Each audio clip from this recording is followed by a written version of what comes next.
जय हिंद दोस्तों। तो उम्मीद करते हैं आप सब बढ़िया होंगे।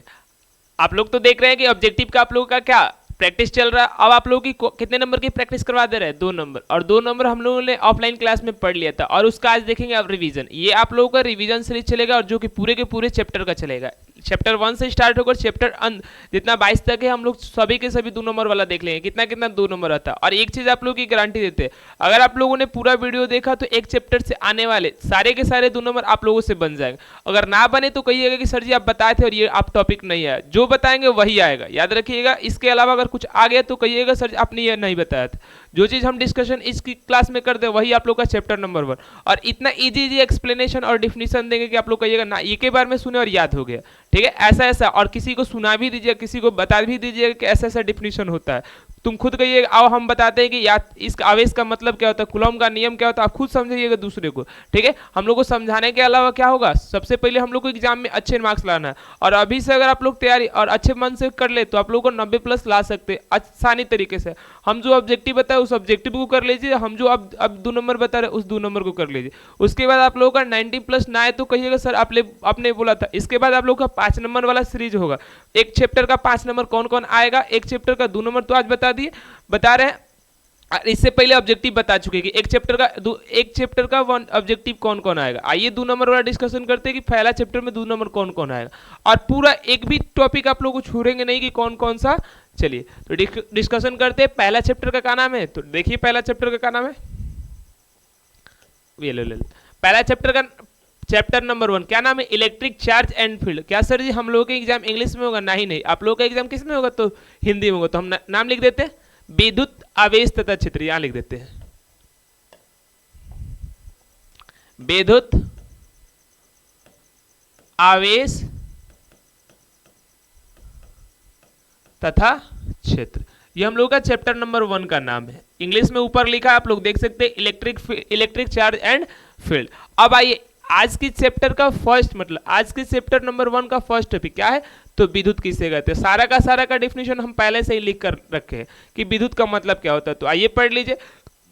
देखो इस टॉपिक को याद करने के लिए आप लोग क्या कीजिएगा, इसमें दो मेन पॉइंट है। क्या सर जी मेन पॉइंट है, तो विद्युत क्या है, तो एक ऊर्जा है जो किससे उत्पन्न होती है, तो किससे उत्पन्न होती है सर जी, तो आवेशित वस्तु से उत्पन्न होती है। तो कोई अगर आपसे पूछ रहा है कि विद्युत किसे कहते हैं, विद्युत किसे कहते हैं, तो इन्हीं 2 कीवर्ड को देखकर आप लोग उसका डिफिनेशन बोल सकते हैं। क्या देखकर बोल सकते हैं, विद्युत क्या है, ऊर्जा का रूप है जो किससे उत्पन्न होती है, तो आवेशित वस्तु से उत्पन्न होती है। यानी आप लोगों को विद्युत अगर याद रखना है तो 2 बात याद रखिए, ऊर्जा याद रखिए और आवेशित वस्तु याद रखिए। यानी विद्युत ऊर्जा का रूप है जो किससे उत्पन्न होती है, तो आवेशित वस्तु से उत्पन्न होती है, उसे क्या बोलते हैं, तो विद्युत बोलते हैं। आइए देखते हैं क्या ये हमने यही लिखा है, तो पढ़िएगा तो आप लोगों को मालूम चलेगा हमने यही लिखा है। यह ऊर्जा का रूप है जो किससे उत्पन्न होती है, तो आवेशित वस्तु से उत्पन्न होती है। उम्मीद करते हैं आप लोगों का विद्युत का डिफिनेशन क्लियर होगा और याद भी हो गया। और एक बात और, ये नहीं सोचेंगे हम बाद में याद करेंगे, पढ़ते रहिए और याद करते रहिए, पढ़ते रहिए और क्या याद करते रहिए। और जैसे ही क्लास खत्म होगा एक बार का आंख बंद कर मनन कर लीजिएगा। मनन का मतलब मेमोराइजेशन कर लीजिएगा कि आपने पढ़ा क्या। देखिएगा आधे घंटे में आप लोगों का पूरा रिवीजन हो जाएगा और पूरा चीज याद हो जाएगा। सोने से पहले एक बार मनन कर लीजिएगा और जगने से जैसे ही जगेगा एक बार मनन कीजिएगा, चैप्टर नंबर 1 आप लोगों का फिनिश हो जाएगा। और एक चीज तो आप लोग विश्वास बनिए, ये चैप्टर में जो हम बताएंगे वही आएगा। चलिए फर्स्ट टॉपिक आप लोगों को क्लियर। अब सेकेंड टॉपिक पर मूव करते हैं। सेकेंड टॉपिक आप लोगों को डिस्कवरी ऑफ इलेक्ट्रिसिटी, यानी हिंदी में बोले तो हम क्या बताने जा रहे हैं, विद्युत का खोज। विद्युत का खोज किस वैज्ञानिक ने किया था, वैज्ञानिक विद्युत का खोज। तो नाम हम लिखे, ये नाम गलत टाइप हो गया, ये नाम नहीं होगा। ठीक है, ये नाम नहीं होगा। क्या लिखे, बेंजामिन फ्रैंकलिन। इनका भी श्रेय होता है लेकिन यहाँ ये सटीक रूप से सही नहीं है। तो सर जी क्या होगा, तो होगा क्या, विलियम, यानी एक वैज्ञानिक है जिनका क्या नाम है, विलियम गिलबर्ट्स। क्या नाम है, विलियम गिलबर्ट। बात कर ली, ठीक है। तब विलियम गिलबर्ट ही क्या है, तो विद्युत का खोज किया था। किसने किया था, तो विद्युत का खोज किसने किया था, तो विलियम गिलबर्ट ने किया था। ठीक है, ये आप लोगों का ऑब्जेक्टिव में पूछ सकता है कि विद्युत का खोज किसने किया था। आज तक पूछा नहीं है, हो सकता है आप लोग इस पर प्रेफर करिए या मत करिए, हमारे देश से मत कीजिए, क्योंकि आज तक आपके एग्जाम में पूछा नहीं गया कि विद्युत का खोज किसने किया था। जानकारी के लिए आप लोग याद रख सकते हैं। ठीक है, चलिए नेक्स्ट पर मूव करते हैं। हम बता देंगे कौन कौन आपसे पूछा जाएगा, कौन कौन आपसे पूछा जाए। डिस्कशन में हम हर चीज डिस्कशन करते हैं, लेकिन हम बताएंगे यही टॉपिक आपके एग्जाम में आएगा और कौन नहीं आएगा। चलिए ठीक है, आते हैं अब आप लोगों का आज की क्लास का तीसरा टॉपिक सर जी क्या है, तो देखिए क्या है, विद्युत स्थैतिकी, जिसको इंग्लिश में हम लोग क्या बोलते हैं, इलेक्ट्रोस्टैटिक्स बोलते हैं। क्या बोलते हैं, इलेक्ट्रोस्टैटिक्स। अब सर जी विद्युत स्थैतिकी किसे कहते हैं, तो वही बात क्या क्या याद रखेंगे इसमें, तो सर जी विद्युत स्थैतिकी क्या है, तो फिजिक्स की शाखा है। क्या है, एक शाखा है। किसकी शाखा है, तो सर जी भौतिकी की शाखा है, जिसके अंतर्गत हम क्या पढ़ते हैं, आवेश, चाहे क्या पढ़ते हैं, विरामावस्था में। क्या पढ़ते हैं,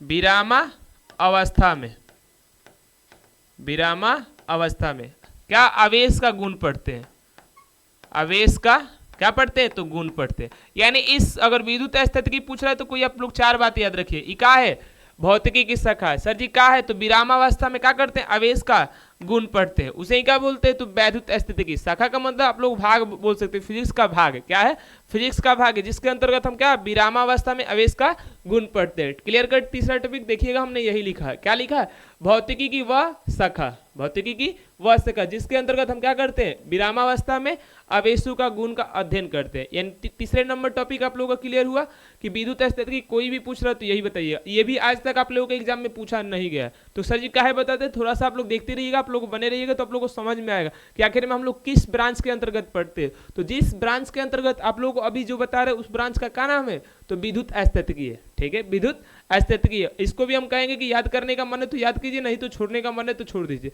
लेकिन हम तो कहेंगे सब चीज याद रखिएगा अभी चीज, लेकिन किस पर ज्यादा फोर्स करना है, किस पर किसका मनन ज्यादा करना है, किसका मनन कम करना है। ठीक है, चलिए तीसरे टॉपिक विद्युत स्थैतिकी। अब आइए चौथा नंबर आज की क्लास का। हाँ, ये टॉपिक आप लोग के एग्जाम में है, आवेश। इसको बार बार मनन कीजिएगा, आवेश किसे कहते हैं। ठीक है, विद्युत और विद्युत स्थैतिकी छोड़ने के लिए छोड़ सकते हैं, लेकिन मनन में सबसे ज्यादा मनन किसका करेंगे, तो आवेश का करेंगे। ये बार बार पूछा और हमेशा आता है। ठीक है, याद रखिएगा, आवेश किसे कहते हैं, आवेश के गुणों को लिखे, ये आता है 2 नंबर में। आइए सर जी, तो हम क्या क्या बता रहे हैं, आइए देखो बोलेंगे और आप लोगों को क्या हो जाएगा, तो याद हो जाएगा। इन्हीं बातों को याद रखिए, आप लोगों को आवेश का डिफिनीशन याद हो जाएगा। सर जी आवेश क्या है, आवेश एक गुण है। क्या है, गुण है। आवेश क्या है, गुण है, जो क्या करता है, विद्युत क्षेत्र, विद्युत क्षेत्र एवं चुंबकीय क्षेत्र, चुंबकीय क्षेत्र। चुंबकीय क्षेत्र के लिए सिंबल हम डिफिनीशन में क्या लिखे हैं, बी लिखे हैं। आप विद्युत क्षेत्र के लिए डिफिनीशन क्या लिखे हैं, तो ई लिखे हैं। ठीक है, इसको क्या करता है, तो उत्पन्न करता है। कौन उत्पन्न करता है सर जी, तो आवेश उत्पन्न करता है। एवं क्या करता है, तो अनुभव करता है। एवं क्या करता है, तो अनुभव करता है। आप सबको मिला दीजिए, गुण को मिला दीजिए, विद्युत क्षेत्र चुंबकीय क्षेत्र को मिला दीजिए और इसको मिला दीजिए, डिफिनीशन बन जाएगा। क्या, आवेश किसी वस्तु का वह गुण है जो क्या उत्पन्न करता है, तो विद्युत क्षेत्र और चुंबकीय क्षेत्र को क्या करता है, उत्पन्न करता है और क्या करता है, अनुभव करता है। उसे ही हम लोग क्या कहते हैं, तो आवेश कहते हैं। यानी आवेश का डिफिनीशन क्लियर हुआ। आवेश किसी वस्तु का वह गुण है, देख लीजिए यही चीज को हम लिखे, आवेश किसी वस्तु का वह गुण है जो क्या करता है, अपने चारों तरफ ई को और बी को, ई का मतलब समझ में आ गया, विद्युत क्षेत्र और चुंबकीय क्षेत्र क्या करता है, तो उत्पन्न करता है। सर जी क्या करता है, तो अनुभव करता है। ये रहा हम लोग का आवेश का डिफिनीशन। अब देखो आवेश का डिफिनीशन है, तो ये डिफिनीशन लिखना है, साथ साथ चित्र बनाना है। आइए चित्र कैसे बनाना है, चित्र भी कैसे बनाना है आप लोगों को बताते, क्योंकि आप लोग के एग्जाम में 2 नंबर का आता है, तो 2 नंबर कैसे मिलेगा, ये डिफिनीशन लिख कर लाइएगा। हो सकता है देने वाला देगा और हो सकता है नहीं देगा, क्योंकि वो कहेगा डिफिनीशन छोटा, हमको समझ में नहीं है, आप लोग समझाइए। तो समझाने के लिए आप लोग क्या बनाइएगा, चित्र बनाइएगा। सर जी चित्र कैसे बनाएंगे, तो हम जैसे बता देना वैसे ही चित्र बनाइएगा। कैसे बनाइएगा, आइए कैसे बनाइएगा, चलिए एक बिंदुवत लेते हैं।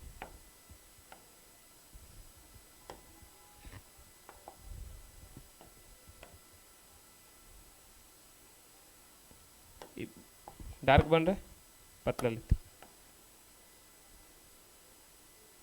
ठीक है। मान लेते एक बिंदु है, इस पर आवेश कौन है, तो प्लस क्यू है। कौन है, प्लस क्यू। मान लेते हैं एक वस्तु है जिस पर आवेश क्या है, प्लस क्यू। अब इससे कुछ रेखाएं निकालिए, कुछ रेखाएं निकाल दीजिएगा। ब्लैक से तो दिखाई नहीं देगा, तो कलर बदल देते हैं, कलर रेड ले लेते हैं।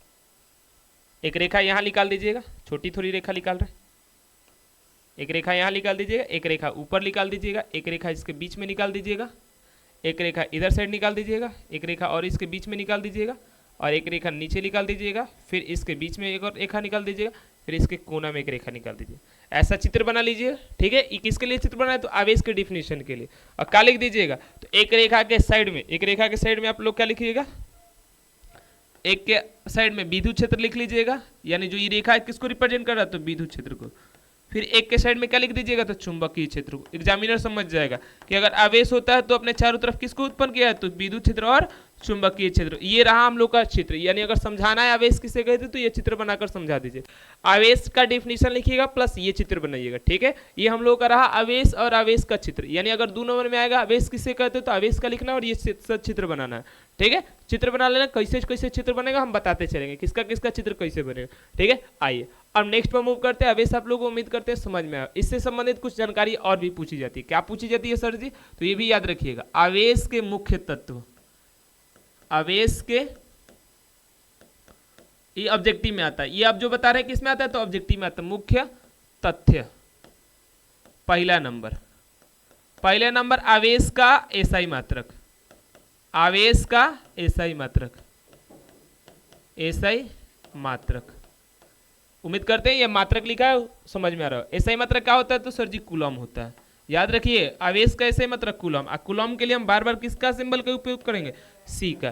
ठीक है, 2 नंबर आवेश का बीमा पूछा जाता है, आवेश का बीमा याद रखिएगा क्या होता है, तो एटी होता है।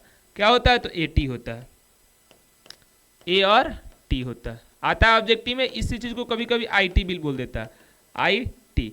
ठीक है, उम्मीद करते हैं आप लोग कैसे आता है ये समझ में आता है। हम लोग कैसे आता है आप लोग क्लास में बता चुके हैं, हम रिवीजन कर रहे हैं ओनली। ठीक है, आवेश का बीमा एटी या आईटी। अब दूसरी क्या पूछा जाता है, और एक जानकारी पूछी जाती है 3 नंबर में। 3 नंबर में क्या पूछा जाता है, आवेश का सीजीएस मात्रक, आवेश का सीजीएस मात्रक क्या होता है, तो ईएसयू, इलेक्ट्रोस्टैटिक यूनिट, इसको हम लोग बोलते हैं एस्थेट कूलम। ठीक है, ये होता है आवेश का सीजीएस मात्रक। तो सीजीएस मात्रक और एसआई मात्रक में संबंध पूछता है, तो बताइएगा 1 कूलम बराबर 3 गुणे 10 के पावर 9 ईएसयू। ठीक है, या तो ये पूछ देगा या क्या पूछेगा, इधर लिख देते हैं 1 ईएसयू बराबर पूछता है। 1 ईएसयू बराबर कितना कूलम, तो 1/3 गुणे 10 के पावर -9 कूलम, ये पूछा जाता है। ठीक है, उम्मीद करते हैं जितनी बातें हम बताएं, कितना मुख्य तत्व में 4 बातें बताएं। 4 बातें में क्या बताया, आवेश का एसआई मात्रक बताया, आवेश का बीमा बताया, आवेश का सीजीएस मात्रक बताया, फिर दोनों में रिलेशन बताया। ठीक है, याद रखिएगा इस सब बात को। ये सब मोस्ट इंपॉर्टेंट टॉपिक और टर्म है, ये याद रखिएगा, एग्जाम में बार बार पूछेगा। आवेश से संबंधित जानकारी आप लोग याद रखिएगा। ठीक है, आवेश से संबंधित चैप्टर नंबर 1 में मोस्ट इंपॉर्टेंट थिंग है, ये बार बार पूछा जाता है। ठीक है, तो आइए नेक्स्ट पर मूव करते हैं लोग। चलिए इस स्लाइड को हटाते हैं। अब 6ठा नंबर में आप लोगों को क्या बताना है, हाँ आवेश का गुण। आप लोगों को कैसे कैसे क्वेश्चन बनेगा, आवेश किसे कहते हैं और इस आवेश के गुणों को लिखे। कितना गुण होगा, 2 नंबर में आएगा तो 2 गुण पूछेगा, और 5 नंबर में आएगा तो कौ गुण पूछेगा, 5 गुण। हम यहाँ 7 को गुण बता दे रहे हैं। कितना गुण बता रहे हैं, 7 को गुण। आइए आवेश का गुण यानी इंग्लिश में अगर बोला जाए तो प्रॉपर्टीज ऑफ चार्ज। क्या बोलेंगे लोग,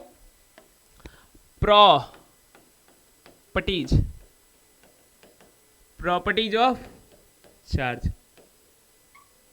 ठीक है, अब आइए प्रॉपर्टीज ऑफ चार्ज में यहाँ सब चीज हम लिखे हैं पहले से ही, देख लीजिए। प्रॉपर्टी ऑफ चार्ज में हम क्या बोल रहे हैं, यानी पहला नंबर प्रॉपर्टी ऑफ चार्ज में क्या बोल रहे हैं,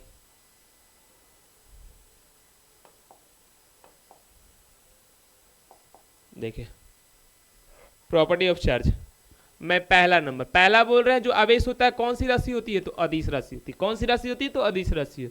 दूसरा नंबर में हम क्या बोल रहे हैं कि आवेश क्या होता है, तो क्वांटाइज होता है। इसका मतलब जो किसी वस्तु पर आवेश कितना होगा, तो एन ही होगा।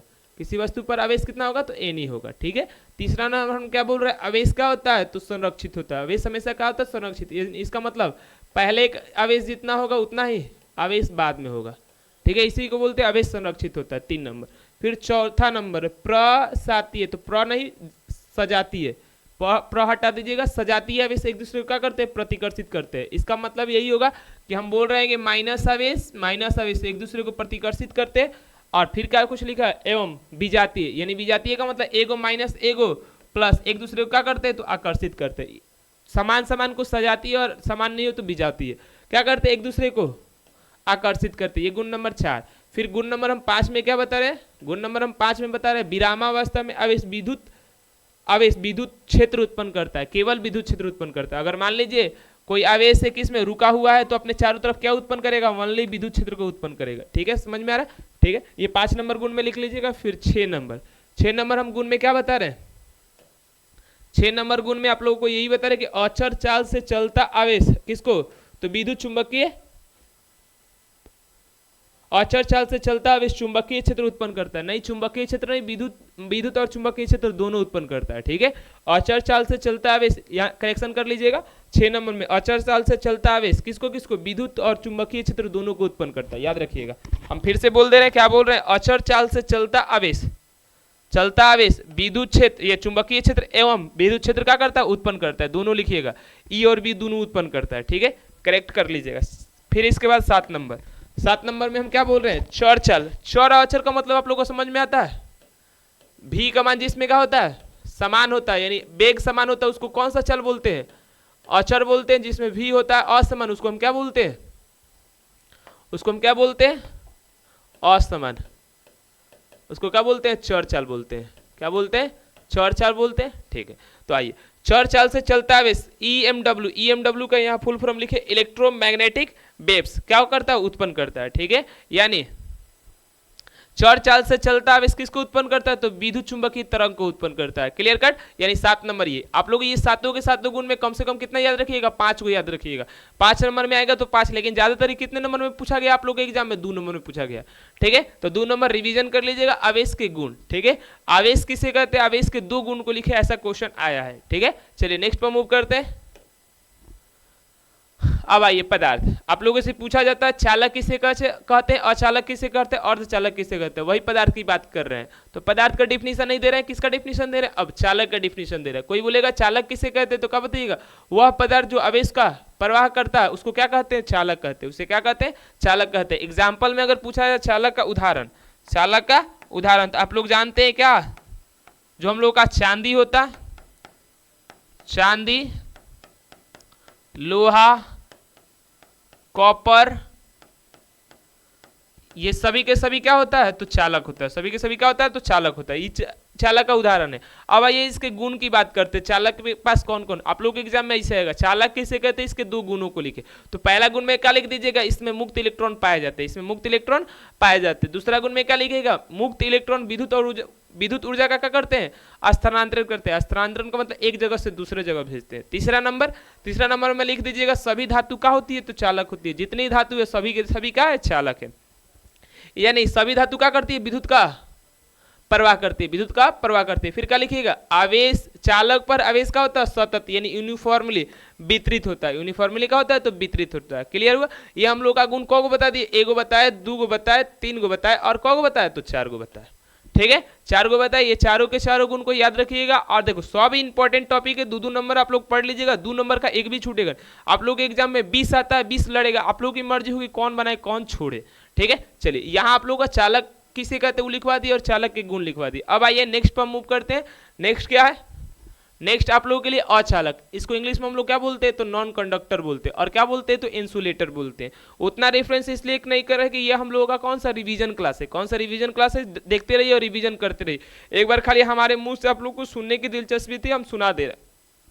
लास्ट टाइम पर सुन लीजिएगा हमारे मुंह से, तो कॉन्फिडेंस आ जाएगा और उस चीज़ को बार बार यानी वीडियो के माध्यम से रिवीजन आप लोग कर सकते हैं। अपने कॉपी को रख लीजिएगा और हमको रख लीजिएगा, आप लोग रिवीजन कर लीजिएगा। ठीक है, ऐसा आप लोग जिस टॉपिक को आप नहीं पढ़ेंगे उसको क्या कर लीजिएगा, लिख लीजिएगा। यही ना आप कर सकते हैं, और जो चीज़ हम बताएंगे वही चीज़ आप लोग के एग्जाम में आएगा। ठीक है, चलिए फर्स्ट टाइम ये देख लीजिएगा, ना आए तो कहिएगा सर जी आपने झूठ बोला था, और आपका कहा बात आप लोग हम नहीं मानेंगे। ठीक है, आएगा ही आएगा, ऐसा बात नहीं है, आएगा, हमेशा आएगा, हमेशा। आप लोग खुद कहिएगा सर जी आपसे पढ़े और इतना नंबर आ गया, खुद कहिएगा, आपको कहने पर हम मजबूर कर देंगे। ठीक है, कि आप जो पता है और वही आता है। ठीक है, आप दूसरे लड़कों को बताइएगा कि जाओ उनसे पढ़ लीजिए, फिजिक्स बहुत बढ़िया पढ़ाते हैं, आप खुद कहिएगा। चलिए ठीक है, आप अपनी बारे हम मुंह से नहीं करें, आप खुद कहिएगा। ठीक है, चलिए वह पदार्थ जो विद्युत का क्या करता है, प्रवाह नहीं करता, उसे क्या कहते हैं, अचालक कहते हैं। उसे क्या कहते हैं, अचालक कहते हैं। आइए, ये तो हम लोग का रहा डिफिनीशन, यानी ये रहा हम लोग का परिभाषा। ठीक है, अब इसमें पहला नंबर क्या है सर जी, तो पहला नंबर इसके गुण में, पहला नंबर अचालक के गुण में क्या है, इसमें मुक्त इलेक्ट्रॉन की पाया तो जाता है लेकिन बहुत कम पाया जाता है। बहुत कम पाने को क्या बोलते हैं, नगण्य बोलते हैं। यानी मुक्त इलेक्ट्रॉनों की संख्या क्या होती है, नगण्य होती है। फिर इसका अगर प्रतिरोध की बात किया जाए तो इसका प्रतिरोध क्या होता है, तो उच्च होता है। ये विद्युत का और उष्मा का कुचालक होता है। कुचालक मतलब चालक नहीं करता, यानी एक स्थान से दूसरे स्थान तक प्रवाह नहीं करता। फिर इसमें इलेक्ट्रॉन नाभिक से प्रबलता रूप से क्या करते हैं, आकर्षित रहते हैं। ठीक है, आप लोग जानते हैं यहाँ परमाणु का ये नाभिक होता है और ये क्या होता है, तो इलेक्ट्रॉन होता है। ये इलेक्ट्रॉन नाभिक से क्या होता है, तो प्रबलता रूप से क्या रहते हैं, आकर्षित रहते हैं। ठीक है, यानी इसके चारों के चारों गुण आप लोग लिख लीजिए। और ये एग्जाम के लिए मोस्ट इंपॉर्टेंट, अचालक किसे कहते हैं और अचालक के दो गुण। ठीक है, चलिए नेक्स्ट पर मूव करते हैं लोग। अब आते हैं नेक्स्ट, अचालक के बाद आवेशन, जिसको इंग्लिश में हम लोग चार्जिंग बोलते हैं। क्या बोलते हैं, तो चार्जिंग बोलते हैं। अब ये एग्जाम में नहीं आता, चार्जिंग आवेशन के रूप में नहीं आएगा। क्या आएगा, इसके टॉपिक यानी आवेशन करने की विधि से आता है क्वेश्चन। चलिए हम लोग विधि से मान लें, लेकिन आवेशन अगर कोई पूछेगा तो क्या कर लीजिए, किसी वस्तु को, मतलब आवेशन कोई आपसे पूछ रहा है कि आवेशन किसे कहते तो क्या कहिएगा, इसमें एक ही चीज है, वस्तु को क्या करना, यानी वस्तु कोई होगी, कोई क्या होगी, वस्तु होगी, उसको क्या कीजिएगा, आवेशित, आवेशित कीजिएगा। तो जिस प्रक्रिया से कीजिएगा उस प्रक्रिया का ही नाम क्या होता है, आवेशन होता है। ठीक है, किसी वस्तु को आवेशित करने की प्रक्रिया क्या कहलाती है, आवेशन कहलाती है। डिफिनीशन समझ में आया, किसी वस्तु को आवेशित करने की प्रक्रिया आवेशन कहलाती है। ठीक है, चलिए तो आवेशन का डिफिनीशन हुआ, विधि का नाम। पहला विधि है प्रकाश विद्युत प्रभाव, पहला विधि क्या है, प्रकाश विद्युत प्रभाव। दूसरा विधि का नाम है ऊष्मीय उत्सर्जन। ठीक है, ऊष्मीय उत्सर्जन। तीसरा हार्पण, हार्पण कौन विधि नहीं, इसका नाम क्या है, तीसरे नंबर लिख लीजिए घर्षण, टाइपिंग मिस्टेक है। तीसरा नंबर क्या, घर्षण।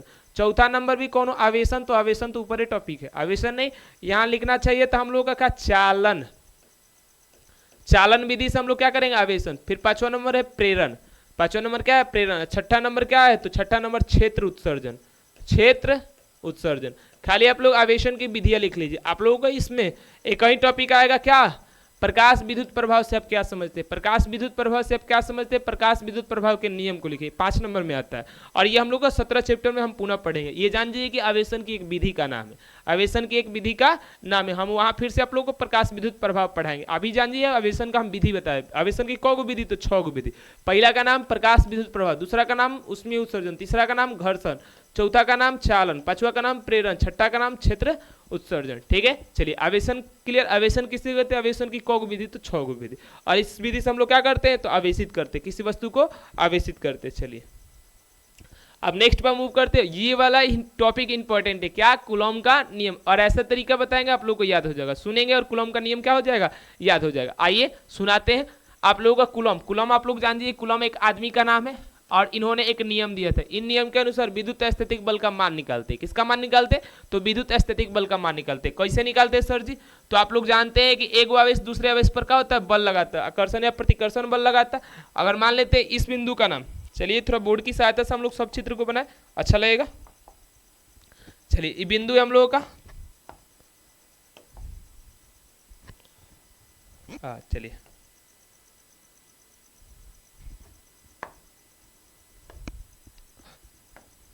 ठीक है, बिंदु है। अब इस पर आवेश का मान हम बोल रहे हैं, इस बिंदु पर आवेश जो है कितना है, तो Q1 है। इस पर जो आवेश है कौन सा, Q2 है। और बीच की दूरी कितनी है, तो R है। बीच की दूरी कितनी है, R है।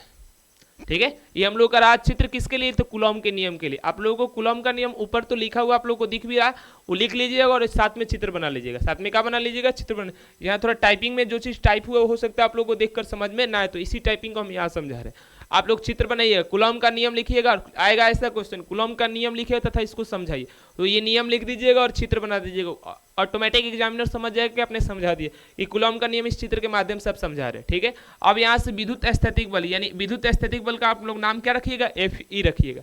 ठीक है, और बीच में क्या रखिएगा, बराबर रखिएगा। फिर यहाँ क्या लिखिएगा, K लिखिएगा, और फिर यहाँ से Q1 को उठाकर रख दीजिएगा, फिर वहां से Q2 उठाकर रख दीजिएगा, और बीच की दूरी जो मानिएगा उसका क्या कर दीजिएगा, तो स्क्वायर कर दीजिएगा। यहाँ R माने तो R का स्क्वायर कर दीजिए।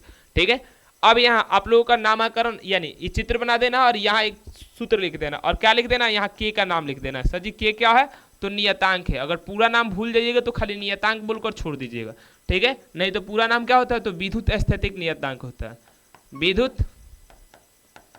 स्थैतिक नियतांक होता है। ये रहा आप लोगों का कूलॉम का नियम। ये रहा आप लोगों का कूलॉम का नियम और उसका नियतांक का नाम। ठीक है, अब यहाँ आप लोगों को जब भी आएगा कूलॉम का नियम तो ये कूलॉम का नियम लिख दीजिएगा और क्या रख दीजिएगा, चित्र बना दीजिएगा और सामने ये लिख दीजिएगा। ऑटोमेटिक आप लोगों को मिलना होगा 2 नंबर तो ऑटोमेटिक मिल जाएगा। चित्र ना बनाइएगा, खाली डिफिनीशन लिख कर लाइएगा तो मिलेगा नहीं। ठीक है, तो चित्र भी याद रखिएगा, चित्र कैसे बना। ऊपर इस बिंदु का नाम भी रख दीजिएगा ए और इस बिंदु का नाम बी। ए पर Q1, बी पर Q2, बीच की दूरी r, और यहाँ से कूलॉम के नियम के अनुसार जो विद्युत स्थैतिक बल का मान आता है कितना आता है, K आता है, Q1 आता है, Q2 आता है और बट्टा R स्क्वायर आता है। ठीक है, उसमें से K क्या है तो आप लोग का नियतांक है, जिसका हम लोग क्या नाम देते हैं, फुल प्रूफ विद्युत स्थैतिक नियतांक देते हैं। ठीक है, चलिए तो ये रहा। अब इसी चीज को यहाँ लिखे, यहाँ हो सकता है कि देखकर आपको समझ में ना आए। अब देखो एक चीज और, K का मान अगर लिखना है तो लिख दीजिएगा, K का मान कितना होता है, 9 गुणे 10 के पावर 9 न्यूटन मीटर स्क्वायर प्रति कूलॉम स्क्वायर, ये देखकर लिख लीजिएगा। चलिए तो ये रहा आप कूलॉम का नियम, एक बार हम पढ़ देते हैं कूलॉम का नियम क्या होता है। तो दो बिंदु दिख रहा है ना, Q1 और Q2 क्या है, दो बिंदु आवेश, दो बिंदु आवेशों के बीच लगने वाला क्या, अब आप लोग को हम समझाने के लिए सब चीज बना, विद्युत स्थैतिक बल दोनों आवेशों के गुणनफल के क्या होता है, ऊपर है तो समानुपाती, तथा बीच की दूरी के क्या होता है, नीचे होता है तो व्युत्क्रमानुपाती पढ़ते हैं, बीच की दूरी के वर्ग के क्या होता है तो व्युत्क्रमानुपाती होता है। इसे क्या बोलते हैं, कूलॉम का नियम पढ़ते हैं। चलिए हम जो लिखे उसको पढ़ देते हैं। बिंदु आवेशों के बीच लगने वाला विद्युत स्थैतिक बल उन दोनों आवेशों के गुणनफल के क्या होता है तो समानुपाती होता है, तथा उनके बीच की दूरी के वर्ग के क्या होता है तो व्युत्क्रमानुपाती होता है। ये रहा आप लोगों का कूलॉम का नियम, और यहाँ लिख लीजिएगा समझाएं। अगर आएगा इससे क्वेश्चन आएगा कि कूलॉम का नियम किसे कहते हैं और इसको समझाइए, तो कूलॉम का नियम लिख दीजिए और ये चित्र और ये आप लोगों का सूत्र लिख दीजिएगा, वो समझ जाएगा। ठीक है, यानी यहाँ आप लोगों को 2 नंबर मिल जाएगा। चलिए आगे बढ़ते हैं। हम देखो इस वीडियो के माध्यम से आप लोगों का कैसे एग्जाम का पेपर लिखना है उस चीज को समझाने, हम ये कतई नहीं समझाए कूलॉम का नियम क्या होता है, हम ये क्लास में आप लोगों को समझा दिए और एक बार लिख कर भले हम लाए हैं और आप लोग देख देख कर समझिए कि क्या हम जो लिखे वो सही लिखे या गलत लिखे, उस चीज को देखकर करेक्ट है। और आप लोग का लास्ट मोड में सही ही लिखना होता है कि मान लीजिए लंबे समय तक भूल गए, उसी चीज को देख कर रिविजन कर लेना। ठीक है, और हम पढ़ाते अगर ढंग से तो क्या करते हैं, पूरे एक एक बात को हम समझाते हैं कि ये इसका मतलब क्या है। आप लोग ये रिवीजन क्लास है, देखिएगा थंबनेल में जो हम लोग लगाएंगे वो क्या है, रिवीजन टॉपिक है। पहला चैप्टर का हम लोग क्या करा रहे हैं तो रिवीजन करा रहे हैं, और रिवीजन आप लोग कर लीजिएगा तो क्या होगा, रिवीजन करने के बाद जल्दी जल्दी याद होता है, जल्दी जल्दी लिख लेते हैं। ठीक है, चलिए अब कौन कौन टॉपिक इंपॉर्टेंट है उस चीज को बता रहे हैं। आइए अब आता है सापेक्ष विद्युतशीलता, ये भी आप लोगों के 2 नंबर में आता है और कैसे लिखिएगा इसको। ठीक है, सापेक्ष विद्युतशीलता जिसका एक और नाम होता है, याद रखिएगा, पारावैद्युतांक। पारावैद्यु आप लोग के एग्जाम में आ जाता है, पारावैद्युतांक किसे कहते हैं। पारावैद्युतांक या सापेक्ष विद्युतशीलता दोनों का नाम एक ही है, दोनों का मतलब एक ही है, यानी एक भौतिक राशि का 2 नाम है। ठीक है, चलिए तो सर जी इसका बारे में बताइए। तो सापेक्ष विद्युतशीलता बोलिए या परावैद्युतांक, इसका सिंबल एप्सिलॉन आर या सिंबल दूसरा क्या होता है तो के होता है। क्या होता है दूसरा सिंबल तो के होता है। ठीक है, तो ये कहते किसे हैं तो ऊपर रख दीजिएगा किसको, ईएम को, और ईएम नहीं एप्सिलॉन नॉट को, और यहाँ एप्सिलॉन एम को और नीचे एप्सिलॉन नॉट को, जो आता है उसको हम लोग क्या बोलते हैं तो सापेक्ष विद्युतशीलता बोलते हैं। क्या बोलते हैं तो सापेक्ष विद्युतशीलता बोलते हैं। ठीक है, आइए सापेक्ष विद्युतशीलता। अब यहां से अगर डिफिनीशन की बात की है तो क्या बोलेंगे, माध्यम की विद्युतशीलता तथा निर्वात की विद्युतशीलता के अनुपात को क्या कहते हैं, अनुपात को सापेक्ष विद्युतशीलता कहते हैं। क्लियर। अब यहाँ आया कुछ पदार्थों के हम सापेक्ष विद्युतशीलता लिखे हैं, यानी यहाँ आर होगा, यहाँ भी आर होगा और यहाँ भी आर होगा। निर्वात की बात की जाएगी तो कितना होगा तो 1 होगा, पानी का कितना होगा तो 81 होगा, वायु का कितना होगा तो 1 होगा। ठीक है, वही बात एक और आता है धातु का कितना होगा तो याद रखिएगा एप्सिलॉन आर धातु का कितना होता है तो अनंत होता है। कितना होता है तो अनंत होता है। ठीक है, ये हम लोग का रहा चौथा, यानी 4 पदार्थों को हमने क्या बता दिया, सापेक्ष विद्युतशीलता बता दिया। ठीक है, चलिए नेक्स्ट क्वेश्चन, नेक्स्ट स्लाइड पर मूव करते हैं। चलिए अब हम क्या लिखे, विद्युत स्थैतिक बल के गुण लिखे, 3 गुण लिखे, तीनों गुण याद रखिएगा। ये ऑब्जेक्टिव में पूछ देता है विद्युत स्थैतिक बल क्या केंद्रीय बल है तो कहिएगा हाँ केंद्रीय बल है। फिर क्या पूछ देगा, संरक्षी बल है तो कहिएगा हाँ संरक्षी बल है। क्या पूछ देगा, इसकी स्थिति ऊर्जा परिभाषित है तो कहिएगा हाँ परिभाषित है। ये ऑब्जेक्टिव में पूछा जाएगा। चलिए नेक्स्ट पर मूव करते हैं। कूलॉम का नियम का सदिश रूप, याद रखिएगा कूलॉम के नियम का सदिश रूप, ऊपर लगा रहेगा वेक्टर, यहाँ लगा रहेगा के, यहाँ लगा रहेगा Q1, यहाँ Q2, और नीचे साइड लगा रहेगा क्या आर का स्क्वायर, और यहाँ लिखा रहेगा आर कैप। ठीक है, ये क्या रहा कूलॉम नियम का सदिश रूप। ऐसा ना होगा तो शायद ऐसे हो जाएगा, एफ लगा हुआ, फिर क्या लिखा होगा के Q1 Q2 और नीचे साइड आर क्यू लिखा रहेगा और यहाँ आर सदिश लिखा रहेगा। ठीक है। ये रहा कूलम्ब नियम का सदिश रूप, ठीक है। सदिश रूप याद रखिएगा, सदिश रूप ये ऑब्जेक्टिव में पूछ जाता है कि सदिश रूप 5 नंबर में भी आता है, हम लोग 5 नंबर बनाकर दिखाएंगे, अभी 2-2 नंबर वाला है, ठीक है। ये सदिश रूप का क्या है, सकल सूरत है, ठीक है। अब आइए क्या बहुल आवेशों के कारण बल, बहुल आवेशों के कारण बल, या ये 2 नंबर का टॉपिक नहीं है, इसको मिटा देते हैं, ठीक है। 2 नंबर का टॉपिक नहीं, अध्यारोपण का सिद्धांत आप लोगों को बताएंगे, इससे कितना नंबर का प्रश्न बनता है, तो 5 नंबर का प्रश्न बनता है, ठीक है, वहां हम बताएंगे बहुल आवेशों के कारण बल। चलिए नेक्स्ट पर मूव करते हैं। अब आइए क्या लिखा, आवेशों का वितरण, यानी आवेश कहाँ कहाँ बटा होता है, कहाँ बटा होता है सर जी, तो रेखा पर बटा होता है, कहाँ बटा होता है, पृष्ठ पर बटा होता है। तो जब रेखा पर, पृष्ठ पर, आयतन में बटा होता है तो आप लोगों से क्या पूछा जाएगा, रेखीय आवेश घनत्व। आप लोगों के एग्जाम में अगर रेखीय आवेश घनत्व किसे कहते हैं, पृष्ठीय आवेश घनत्व किसे कहते हैं, तो ऊपर यहाँ डिफिनीशन लिखा है, यहाँ डिफिनीशन को हम लोग चलो स्लाइड पर समझाते हैं। चलिए स्लाइड पर समझाते क्या है डिफिनीशन। डिफिनीशन में हम बोल रहे हैं क्या, 1 नंबर, 1 नंबर में हम बोल रहे हैं, 1 नंबर में बोल रहे हैं रेखीय, आप लोग के एग्जाम में अगर रेखीय आवेश घनत्व, रेखीय आवेश घनत्व किसे कहते हैं, तो क्या बोलिएगा, इसको इंग्लिश में क्या बोलते हैं, लीनियर चार्ज डेंसिटी,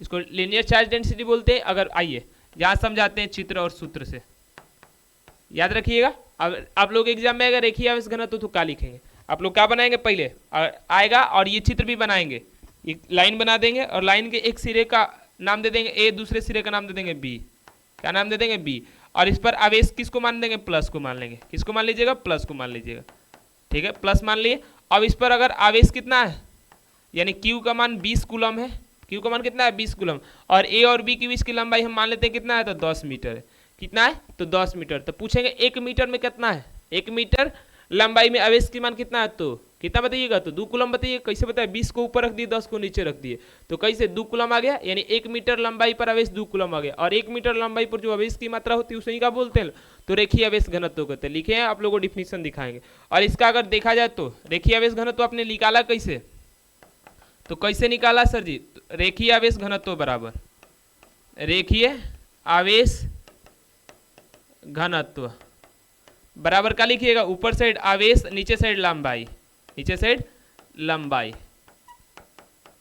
नीचे साइड क्या लिखिएगा, लंबाई लिखिएगा, तो क्या हो जाएगा, रेखीय आवेश घनत्व निकल जाएगा। अब रेखीय आवेश घनत्व का सिंबल क्या होता है, तो लैम्डा होता है, आप लोग जानते हैं, ऊपर साइड क्यू होता है, नीचे साइड एल होता है, तो क्यू बाई एल इसका सूत्र हो जाएगा। अगर यहाँ से इसका ऐसे ही मात्रा कोई पूछ देगा तो क्या हो जाएगा, क्यू का कूलम और एल का मीटर, कूलम प्रति मीटर। अगर यहाँ से कोई आपसे क्या पूछ देगा, बीमा पूछ देगा तो बता देंगे, कूलम के लिए अभी अभी बताए 80 और एम के लिए एल बताएं, ऊपर भेजिएगा एल को तो क्या हो जाएगा, L-1 हो जाएगा। ये रहा रेखीय आवेश घनत्व का बीमा। उम्मीद करते हैं जितनी बातें आपको बताया समझ में आ गई। ये 2 नंबर में पूछा जाता है, याद रखिएगा, ठीक है। चलिए अपने स्लाइड पर चलते हैं। लो चलिए हम जो लिखे हैं उस चीज को दिखा देते हैं, क्या लिखे हैं, अभी भी जो समझाएं उस चीज को। रेखीय आवेश घनत्व कोई पूछेगा तो क्या लिखेंगे, इकाई लंबाई पर उपस्थित आवेश की मात्रा को क्या बोलते हैं, लो रेखीय आवेश घनत्व कहते हैं। इसका बीमा यहाँ लिखे हैं, मात्रक यहाँ लिखे हैं, सूत्र आप लोग की बात कीजिए तो सूत्र क्या होगा, इसका सिंबल होगा लैम्डा, लैम्डा बराबर ऊपर साइड क्यू और नीचे साइड एल, ये रहा इसका सूत्र, ठीक है। अब आते हैं दूसरे टॉपिक। दूसरा टॉपिक क्या, पृष्ठीय आवेश घनत्व, surface charge density. Surface charge density में लंबाई को बदलकर हम क्या कर देंगे, तो लंबाई की जगह क्षेत्रफल लिख देंगे, यानी इकाई क्षेत्रफल पर उपस्थित आवेश की मात्रा ही क्या कहलाती है, तो पृष्ठीय आवेश घनत्व कहलाती है। इसका यहाँ क्या लिखे हैं, तो बीमा लिखे, और यहाँ क्या लिखे हैं, तो मात्रक लिखे, फिर यहाँ क्या लिख रहे हैं, तो यहाँ लिख रहे हैं इसका सूत्र। सूत्र में इसका सिंबल होता है सिग्मा, सिग्मा ऊपर होता है क्यू, नीचे होता है ए, यही सबसे ये सब बना है, ठीक है। तो उम्मीद करते हैं पृष्ठीय आवेश घनत्व पढ़कर आप लोग क्लियर कर लीजिएगा। इकाई क्षेत्रफल पर उपस्थित आवेश की मात्रा को क्या बोलते हैं, तो पृष्ठीय आवेश घनत्व कहते हैं। आइए नेक्स्ट पर मूव करते हैं। अब तीसरा नंबर क्या, आयतनिक आवेश घनत्व, वॉल्यूम चार्ज डेंसिटी। यहाँ आप लोगों का फिर से इकाई क्षेत्रफल की जगह क्या आ जाएगा, तो आयतन आ जाएगा।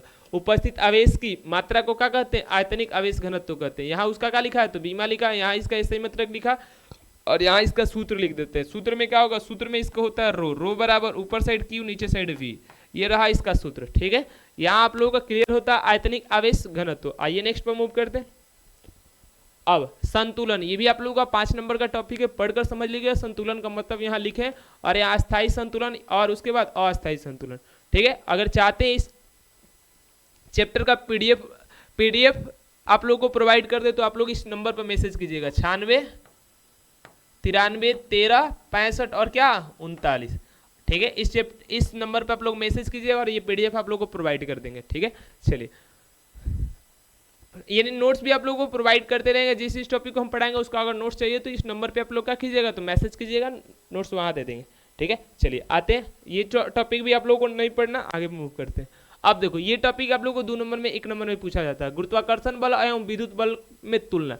तुलना का मतलब कौन बड़ा कौन छोटा। एफई का मतलब याद रखिए, एफई का मतलब विद्युत बल, एफई का मतलब क्या होगा, विद्युत बल। एफजी का मतलब क्या होगा, तो गुरुत्वाकर्षण बल,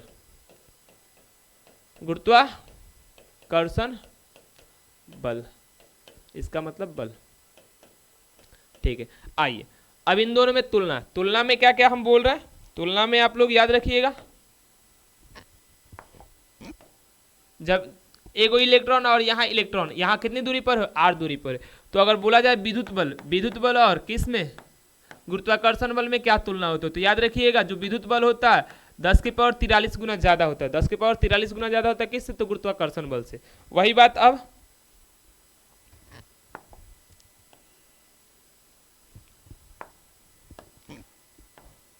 एगो इलेक्ट्रॉन दूसरा क्या हो, प्रोटॉन हो, तब अगर पूछा जाएगा विद्युत बल और गुरुत्वाकर्षण बल में, तो कहिएगा 39।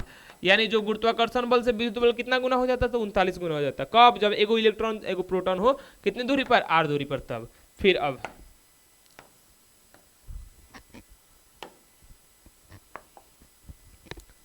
फिर अब दोनों के दोनों क्या हो जाए, प्रोटॉन हो जाए, दोनों के दोनों प्रोटॉन कितनी दूरी पर, r दूरी पर। तो याद रखिएगा विद्युत बल कितना 10 के पावर कितना 36 Fg के बराबर होता है। यानी जो गुरुत्वाकर्षण बल से कितना 10 के पावर 36, कब 43, कब 39, कब 36, ये याद रखिएगा, ऑब्जेक्टिव में पूछा जाता है।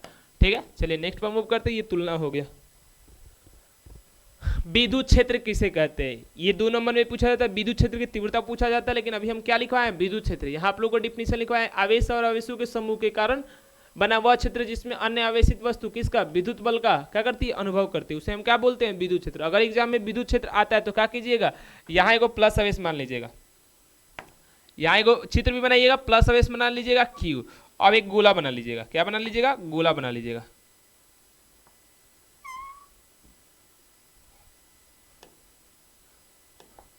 पहले एक गोला बना देते, पहले गोला बना लीजिएगा।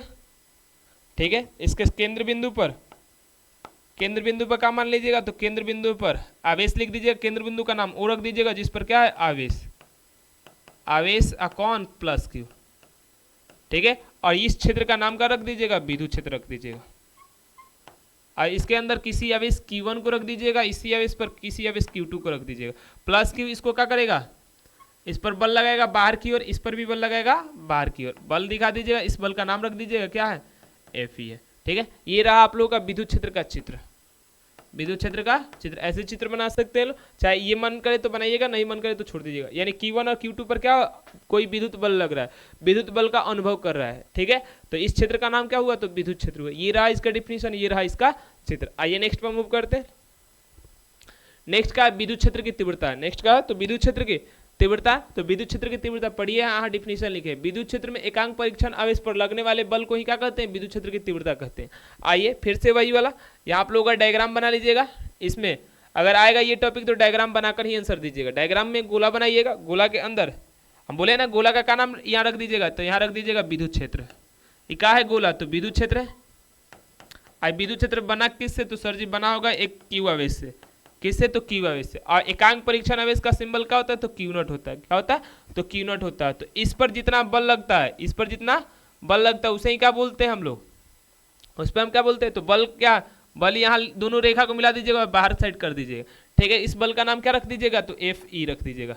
ठीक है, तो Fe जितना लगता है Q0 पर, उसी को हम क्या बोलते हैं, तो विद्युत क्षेत्र की तीव्रता बोलते हैं। अगर इसका सूत्र की बात की जाएगा तो इसका सूत्र किसका, विद्युत क्षेत्र की तीव्रता का सूत्र आप लोग को मालूम है, E बराबर क्या होता है, तो F/Q0 होता है, F/Q0 होता है। यहाँ से अगर इसका SI मात्रक कोई पूछेगा तो क्या बताइएगा, SI मात्रक ऊपर साइड न्यूटन, नीचे साइड कूलम, और यहाँ इसका बीमा लिखे है, ऊपर साइड इसका बीमा लिखे, मिला लीजिएगा, सही है कि गलती है। ठीक है, ठीक है। अब आइए यहाँ इसका क्या लिख दिए, E का मान लिख दिए, SI मात्रक लिख दिए, ये चित्र बन गया। अब बीमा ऊपर तो है, तो विद्युत क्षेत्र की तीव्रता आप लोग लिख लीजिएगा, ठीक है। फिर पढ़ देते हैं। विद्युत क्षेत्र में एकांक परीक्षण आवेश पर लगने वाले बल को ही क्या बोलते हैं, विद्युत क्षेत्र की तीव्रता कहते हैं। यहाँ इसका सूत्र है एसआई मात्रा के एंड क्या है, और ये राशि कोई पूछेगा तो क्या कहिएगा, राशि है सर जी, सदिश। राशि कौन सी है, तो सदिश। कौन है, सदिश है, ठीक है। आइए नेक्स्ट पर मूव करते हैं। नेक्स्ट क्या, विद्युत क्षेत्र के संबंध में मुख्य बातें। आप लोग मुख्य बातें विद्युत क्षेत्र की तीव्रता से संबंध, विद्युत क्षेत्र की तीव्रता का शॉर्ट में हम लोग क्या बोलते हैं नाम, विद्युत क्षेत्र ही बोलते हैं। तो उससे संबंधित कुछ मुख्य बातें आप लोग को जानना है, तो यहाँ पढ़ लीजिए। 5 बातें लिखा है। पहला बात है यहाँ परिणात्मक, ये परिमात्मक रूप से विद्युत क्षेत्र को बताता है, यानी परिणाम बताता है कितना वहाँ परिणाम है कितना नहीं है। दूसरा नंबर क्या बताता है, विद्युत क्षेत्र क्या है, एक वेक्टर भी, मतलब विद्युत क्षेत्र एक वेक्टर यदि सदिश भी कहा जाता है, सदिश राशि ये लिख सकते हो। इसकी दिशा क्या होती है, एकांक धनात्मक परीक्षण आवेश पर लगने वाले बल की दिशा में होता है, यानी एकांक परीक्षण आवेश जिस दिशा में मूव करता है वही दिशा किसकी होती है, तो विद्युत क्षेत्र की दिशा होती है। फिर चौथा नंबर, विद्युत क्षेत्र में आवेश पर बल कितना होता है, तो क्यू ई होता है। कितना होता है, तो क्यू ई होता है। फिर यह अर्ध्यारोपण, यानी अर्ध्यारोपण का सिद्धांत का भी क्या करता है, तो पालन करता है। ये आप लोग पढ़ लीजिए, आप लोग पढ़ लीजिए और याद कर लीजिए, ये क्या है, मुख्य बातें है, ठीक है। चलिए नेक्स्ट पर मूव करते हैं। बिंदु आवेश के कारण विद्युत क्षेत्र की तीव्रता, जब भी आएगा बिंदु आवेश के कारण विद्युत क्षेत्र की तीव्रता, तो खाली सूत्र याद रखिएगा। इसका डेरिवेशन हम लोग क्या, डेरिवेशन जब 5 नंबर का रिवीजन कराएंगे तो वहां कराएंगे, ठीक है। अभी 2 नंबर वाला रिवीजन करें तो याद रखिएगा, ई बराबर क्या होता है, के क्यू बट्टा आर स्क्वायर, के क्यू बट्टा आर स्क्वायर। क्यू आवेश है और दूरी क्या है, आर क्या है, तो दूरी है, ठीक है। चलिए नेक्स्ट पर मूव करते हैं। अब विद्युत बल रेखा, विद्युत बल रेखा आप लोगों को क्या बताना जा रहे हैं, तो विद्युत बल रेखा क्या है, विद्युत बल रेखा क्या है, पढ़ लीजिए, आप लोगों को क्लियर हो जाएगा। विद्युत बल रेखा क्या है, किसी विद्युत क्षेत्र में परीक्षण आवेश जिस काल्पनिक रेखा पर क्या करता है, तो गति करता है, उसे क्या बोलते हैं, तो विद्युत बल रेखा कहते हैं, ठीक है। उसे क्या बोलते हैं, तो विद्युत बल रेखा बोलते हैं। याद करने के लिए वही बात कि हम लोग चित्र बना लेंगे, चित्र में फिर से क्या बना लेंगे, तो गोला बना लेंगे। फिर केंद्र बिंदु पर क्या बोल देंगे, तो प्लस क्यू आवेश से, और यहाँ क्यू नॉट, क्यू नॉट पर क्या करेगा, बल लगाएगा तो इधर साइड भागेगा। अगर ऊपर साइड क्यू नॉट होता तो ये भी क्या करता, तो ऊपर साइड भागता। इधर साइड क्यू नॉट है तो यो क्या करता है, इधर साइड भागता। इधर साइड अगर क्यू नॉट है तो कहाँ भागता, तो नीचे साइड भागता। जिस रेखा पर भाग रहा है उसी रेखा का क्या नाम है, तो विद्युत बल रेखा नाम है। लिख लीजिएगा विद्युत बल रेखा, और ये डिफिनेशन यहाँ ही, इस लाइन का नाम क्या है, विद्युत बल रेखा। विद्युत बल रेखा बोलिए, विद्युत क्षेत्र रेखा बोलिए, बात वही है, विद्युत बल रेखा, ठीक है। चलिए आगे नेक्स्ट पर मूव करते लो। 25 अब यहाँ लिखे विद्युत बल रेखाओं के गुण, पांचों के पांचों गुण हम बोल दे रहे हैं। क्या पहला गुण में याद रखिएगा, यह धन आवेश से प्रारंभ होती है और ऋण आवेश पर क्या होती है, तो समाप्त होती है। ऋण आवेश पर क्या होती है, तो समाप्त होती है। ये रेखा है खुला पथ का, खुला पथ बोल सकते हैं या खुला वक्र बोल सकते हैं, खुला वक्र का खुला वक्र बनाती है। फिर तीसरा नंबर क्या बोल रहे हैं, विद्युत बल रेखा पर खींची गई स्पर्श रेखा उस बिंदु पर विद्युत क्षेत्र की दिशा बतलाती है। यानी अगर विद्युत क्षेत्र पर अगर स्पर्श रेखा खींच दीजिएगा तो क्या बताएगा, तो विद्युत क्षेत्र की दिशा बतलाएगी। फिर चौथा नंबर में क्या, चौथा नंबर में दो विद्युत बल रेखाएं कभी प्रतिच्छेद नहीं करती। याद रखिएगा, यहाँ आता है क्यों नहीं करती, ये बता देंगे क्यों नहीं करती। आइए इस 4 नंबर का डिस्कशन करते हैं। दो विद्युत बल रेखा एक दूसरे को प्रतिच्छेद क्यों नहीं करती, तो जब भी आएगा तो कैसे लिखिएगा, तो लिखिएगा ये लिख लीजिएगा। क्वेश्चन आएगा दो विद्युत बल रेखा एक दूसरे को प्रतिच्छेद क्यों नहीं करती, तो आप लोग लिखिएगा दो विद्युत क्षेत्र रेखा, दो आंसर लिख रहे हैं, दो विद्युत क्षेत्र रेखा किसी बिंदु पर अगर प्रतिच्छेद करती है, अगर प्रतिच्छेद करती है तो प्रतिच्छेदन बिंदु पर करती है तो प्रतिच्छेद बिंदु पर दो स्पर्श रेखा क्या कर सकते हैं, खींच सकते हैं। दो स्पर्श रेखा खींची जा सकती है, जिसके कारण उस पर कितना, उस पर दो दिशा हो जाती, जो कि संभव नहीं है, जो कि संभव नहीं है। ठीक है, ये लिख लीजिएगा दो विद्युत बल रेखाएं एक दूसरे को प्रतिच्छेद क्यों नहीं करती। आएगा जब भी तो ये आंसर लिख लीजिएगा। ठीक है, हटा देते। आइए, विद्युत द्विध्रुव यानी विद्युत द्विध्रुव किसे कहते हैं? तो दो समान परिणाम के विपरीत चिन्ह वाले, दो समान परिणाम के विपरीत चिन्ह वाले आवेशों को कुछ दूरी पर रख देने से जो निकाय बनता है उसे क्या कहते हैं? तो विद्युत द्विध्रुव कहते हैं। आइए इसका डिफिनीशन ये लिख लीजिएगा, याद रख लीजिएगा, और इसका चित्र भी बनाइएगा। चित्र में कैसे बनाइएगा? यानी चित्र भी बनाइएगा, बिना चित्र के ये डिफिनीशन अधूरा माना जाएगा, याद रखिएगा। चित्र बनाइएगा। चित्र कैसे बनेगा? तो चित्र में आप लोग एक लाइन खींच दीजिएगा, एक क्या खींचिएगा? एक लाइन खींच दीजिएगा सीधा साधा, और यहाँ पहले बिंदु का नाम रख दीजिएगा ए, दूसरे बिंदु का नाम रख दीजिएगा बी। एक पर माइनस की वजह इसको मान लीजिएगा, दूसरे पर प्लस की वजह, मान समान होना चाहिए। केंद्र बिंदु का भी नाम रख दीजिएगा ओ, यहाँ से लेकर यहाँ तक की दूरी कह दीजिएगा कितना है? तो 12 है। ये रहा क्या? विद्युत द्विध्रुव। ठीक है, तो चित्र बन गया, ये डिफिनीशन, ये रहा चित्र। ठीक है, चलिए एक कवर होता। अब आइए नेक्स्ट पर मूव करते हैं। विद्युत द्विध्रुव आघूर्ण। विद्युत द्विध्रुव आघूर्ण किसे कहते हैं? तो आइए विद्युत द्विध्रुव आघूर्ण। तो विद्युत द्विध्रुव आघूर्ण से पहले विद्युत द्विध्रुव बनाना पड़ेगा। अभी विद्युत द्विध्रुव बनाए थे, फिर से विद्युत द्विध्रुव बना देते हैं। क्या बनाएंगे? यहाँ पर ए बिंदु, यहाँ बीच में ओ बिंदु, यहाँ पर बी बिंदु, यहाँ पर माइनस क्यू, यहाँ पर प्लस क्यू, बीच की दूरी कितना सर जी? तो 12। कितना? तो 12। ये रहा विद्युत द्विध्रुव। इसका द्विध्रुव आघूर्ण यानी द्विध्रुव आघूर्ण बताना, तो कैसे बताए थे? P सदिश इक्वल टू विद्युत द्विध्रुव का एक आवेश, उन दोनों के बीच की दूरी कितना माने? 12। तो 12 क्लियर। आयाम ही नहीं होगा, आयाम में क्या होगा? कूलम। कूलम का क्या होता है? तो AT होता है। क्या होता है? AT होता है। AT होता है, और लंबाई का क्या होता है? L। तो ATL इसका आयाम हो जाएगा, यानी बीमा हो जाएगा। ठीक है, इसका ऐसे मतलब कूलम मीटर यहाँ लिखे हैं इन सिंबल में। फिर इसकी दिशा कोई पूछे तो ऋण आवेश से कहाँ होती है? तो धन आवेश की और होती है। ये इसका रहा मुख्य बिंदु। ऊपर इसका डिफिनीशन लिखे। क्या डिफिनीशन लिखे? किसी विद्युत द्विध्रुव में एक आवेश, किसी विद्युत द्विध्रुव में एक आवेश तथा दोनों आवेशों के बीच की दूरी के गुणनफल को क्या कहते हैं? तो विद्युत द्विध्रुव आघूर्ण कहते हैं। यही वाला डिफिनीशन स्पष्ट रूप से आप लोग हम समझाएं, खाली यहाँ हम रिवीजन करा रहे हैं। स्पष्ट रूप से हम खाली पढ़ कर सुना देना है कि ये चीज ये होता है। ठीक है, चलिए नेक्स्ट पर मूव करते हैं। अब आते हैं अक्षीय स्थिति पर विद्युत क्षेत्र का मान। आइए ये अक्षीय स्थिति पर यानी विद्युत द्विध्रुव है ना, बना देते एक चित्र, और तीनों का यहाँ डिफिनीशन आंसर दे दे रहा है। चलिए ब्लू स्लाइड पे ही बताए। अब आइए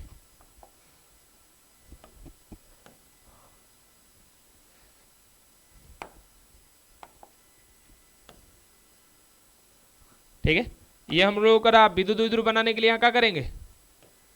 यहाँ पर ए बिंदु, यहाँ पर ओ बिंदु, यहाँ पर बी बिंदु। ठीक है, यहाँ पर माइनस क्यू आवेश, यहाँ पर प्लस क्यू आवेश, बीच की दूरी कितना सर जी? तो 12। ये क्या बन गया? तो विद्युत द्विध्रुव बन गया। अब इसके अक्ष पर यानी माइनस क्यू और प्लस क्यू को मिलाने वाली रेखा के आगे और पीछे, आगे यहाँ हो सकता है, इधर भी हो सकता है, यानी किसी स्थिति पर पूछ सकते हैं। अगर इस बिंदु का नाम हम P बोल रहे हैं तो P बिंदु अगर नापी जाएगी दूरी कहाँ से? तो O से, यानी केंद्र बिंदु से। कितनी है? तो R है। ठीक है, कितनी है? R है। R कोई पूछेगा तो क्या है? तो केंद्र बिंदु और उस बिंदु, जिस बिंदु पर आपको विद्युत क्षेत्र की तीव्रता चाहिए उस बिंदु की दूरी है। ठीक है, अगर इस पर तीव्रता यानी P बिंदु पर तीव्रता याद रखना है तो P बिंदु जहां है उसको हम बोलते हैं अक्षीय, यानी E है। इस पर तीव्रता का मान कितना होता है? तो 2kP, और जो दूरी है उसका क्या कर देते हैं? तो Q कर देते हैं। ये है अक्षीय स्थिति पर क्या? तो विद्युत क्षेत्र की तीव्रता का मान। फिर निरक्षीय स्थिति, तो O से जाने वाली और विद्युत द्विध्रुव के लंबवत रेखा, यानी अगर बिंदु यहाँ हो सकती है या यहाँ हो सकती है। इस पर मान लेते हैं यहाँ बिंदु कौन है? तो Q है। Q ना बोलकर R बोल रहे हैं, Q ना बोलकर R बोल रहे हैं। बिंदु का नाम R है। R पर अगर कोई बोल रहा है विद्युत क्षेत्र की तीव्रता तो कितना होगा? यानी ये जो R बिंदु है क्या होता है? निरक्षीय स्थिति। तो निरक्षीय स्थिति को इक्वेटोरियल बोलते हैं। तो E पर कितना होता है? तो K होगा, P होगा, फिर कितना होगा?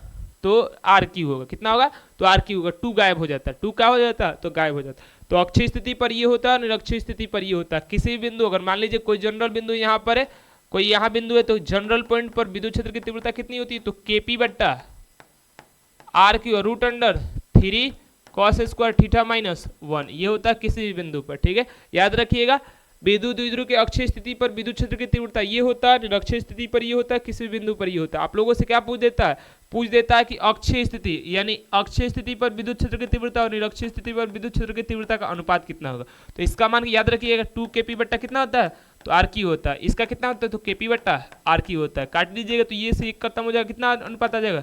2:1 आता है। ठीक है, 2:1 आता है। फिर आप लोग कंफ्यूज कहाँ हो जाती है? याद रख लेते हैं 2:1 होती है। तो पूछ देता है निरक्षीय स्थिति और अक्षीय स्थिति पर विद्युत क्षेत्र की तीव्रता का अनुपात। तो ऊपर अब क्या लिखेंगे? KP बट्टा RQ, और यहाँ क्या लिखेंगे? 2kP बट्टा RQ। अब कितना अनुपात हो जाएगा, तो 1:2 हो जाएगा। कितना हो जाएगा, तो 1:2 हो जाएगा। क्लियर कट बातें समझ में? आइए हम लोग देखते क्या है। निरक्षीय स्थिति पर तो बता दिए। हाँ, अब समरूप विद्युत क्षेत्र में विद्युत द्विध्रुव पर बल आघूर्ण का मान, यानी समरूप विद्युत क्षेत्र में विद्युत द्विध्रुव पर बल आघूर्ण कितना होता है, तो याद रखिएगा इस बल आघूर्ण का सिंबल टाउ होता है। मान कितना होता है, तो सर जी विद्युत द्विध्रुव आघूर्ण और फिर अदिश, यानी गुना कर देते किससे, विद्युत क्षेत्र से, यही क्या होता है, तो बल आघूर्ण का मान होता है। इसको ओपन कर यानी क्रॉस को हटाकर अगर लिखना है तो P sine theta, P sine theta, theta का मतलब पी और ई के बीच बनने वाला कोण, पी और ई के बीच बनने वाला कोण, ये समरूप विद्युत क्षेत्र में विद्युत द्विध्रुव पर क्या है, तो बल आघूर्ण का मान है। उम्मीद करते हैं आप लोगों को जितनी बातें हम बताए उस चीज को समझ में आ रहा है। आप लोग देख देख कर खाली रिवीजन कर लीजिए, क्या कर लीजिए, रिवीजन कर लीजिए। इससे आप लोग का 1 नंबर और 2 नंबर आप लोग का कवर पूर्णतः कवर हो जाएगा। ठीक है, तो इस वीडियो को हम लोग यहीं पर समापन करते हैं। पहला वीडियो तो हो सकता है कि आप लोग को थोड़ी सी बातें कम समझ में है, तो आप लोग अपना राय दे सकते हैं, कैसे बताए, कैसे आप लोग को समझ में आ रहा है। हमारे मुताबिक तो आप लोग को हम देख तो ही ना रहे, आप लोग कमेंट कीजिएगा, बताइएगा, तब तो हम बताएंगे। अगर वीडियो अच्छा लगा तो आप लोगों से एक रिक्वेस्ट यही करेंगे, कमेंट कर जाइएगा, अच्छा बुरा कुछ भी कमेंट कर जाइएगा। ठीक है, तो इस वीडियो को यहीं पर समापन करते हैं। इतना वीडियो देखने के लिए बहुत बहुत धन्यवाद and thank you so much.